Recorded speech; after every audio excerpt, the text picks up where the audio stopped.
ஆட்டி இந்த படத்தோட கதை என்ன அப்படின்னு பார்த்தோம்னா, வெள்ளையர்கள் வாழ்ந்த காலத்துல பெண்களை வந்து எந்த மாதிரிலாம் கொடுமை பண்ணாங்க அப்படின்னு எல்லா படமும் பேசியிருக்கு. ஆனா இந்த படத்துல அதே சமயத்துல ஒரு 5 பெண்கள் வந்து ரிவெஞ்ச் எடுத்து அந்த வெள்ளையர்களை மர்டர் பண்ணி அவங்கள இப்ப வரைக்கும் தெய்வங்களா வழிபட்டு வர்றாங்க. அது மட்டும் இல்ல, அந்த 5 பேரு தன்னை யாருன்னு வெளியே காட்டிக்கவே மாட்டாங்க. மக்களோட மக்களா கலந்திருப்பாங்க. அவங்களுக்கு வந்து எல்லா கலைகளுமே தெரியும். அவங்க வந்து பெண்களுக்கு ஏதாச்சும் பிரச்சனைனா தான் வெளியே வருவாங்க அப்படிங்கிற லைன்ல இந்த படத்தை பண்ணியிருக்காங்க. படத்தோட ஃபர்ஸ்ட் ஹாஃப் எப்படி இருக்கு அப்படின்னு பார்த்தோம்னா, ஒரு மலை கிராமத்துல ஒரு ஊரே வாழ்ந்து வருது. அங்க ஹீரோயின் சின்ன பசங்களா படிக்க வைக்கிறதுக்கு அவங்க நிறைய முயற்சி செஞ்சு அது தன்னால முடிஞ்ச எல்லாத்தையும் சொல்லி கொடுக்குறாங்க. அப்போ அங்க இருக்கிற அந்த சின்ன பள்ளிக்கூடத்துக்கு கவர்மெண்ட் ஒரு வாத்தியாரை அனுப்பி வைக்கிறாங்க. அந்த வாத்தியார் யாரு அப்படின்னு பார்த்தா, லேடிஸ் விஷயத்துல சில சில்மிஷன் விஷயம்லாம் பண்றாரு. ஹீரோயின் கிட்டையும் அவர் தப்பா நடந்துக்க முயற்சி பண்றாரு.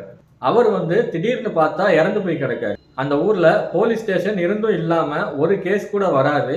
அப்ப அங்க பெண்களுக்கு ஒண்ணுன்னா யோசிக்காம மர்டர் பண்ணக்கூடிய ஒரு போலீஸ் அதிகாரி அந்த ஸ்டேஷனுக்கு வர்றாரு. அந்த ஸ்டேஷன்ல வேலையே இல்லை. அப்போ இந்த மர்டரை போய் பார்த்த உடனேயும் இது வந்து ஆக்சிடென்ட் இல்ல, யாரோ இவரை கொலை பண்ணியிருக்காங்க அப்படின்னு சொல்லி முடிக்கிறாரு.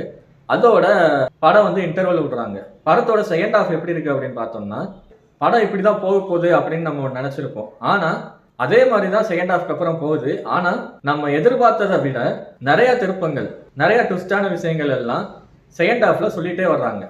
அந்த வாத்தியார் எதுக்கு இந்த ஸ்கூலுக்கு வந்தாரு, அவர் வரல, நாங்க தான் வர வச்சோம் அப்படின்னு ஒரு கதை. போலீஸ் அதிகாரி அந்த வாத்தியாரை கொண்டது யாரா இருக்கும் அப்படின்னு அவர் தேடி அலைய அப்போதான் அவருக்கு அந்த ஹிஸ்டரி பத்தின விஷயம்லாம் தெரிய வருது. அதை தேடி அவர் போய் கண்டுபிடிக்கிறாரு. கண்டுபிடிச்சு பார்க்கும்போது அங்க வந்து ஒரு 5 சாமி சிலைகள் இருக்கு.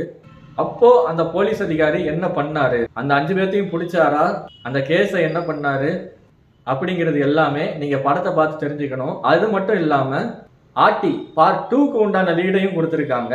அந்த அளவுக்கு படம் இருக்கா அப்படின்னு கேட்டா, தியேட்டர்ல பார்த்தா மட்டுமே மனசுல ஒட்டக்கூடிய படம் ஆட்டி. ரொம்ப அருமையா பண்ணியிருக்காங்க. கண்டிப்பா குடும்பத்தோட எல்லாருமே பார்க்கக்கூடிய படம். மிஸ் பண்ணிடாதீங்க. இதோட நான் அடுத்த விமர்சனத்துல உங்களை சந்திக்கிறேன். நன்றி, வணக்கம்.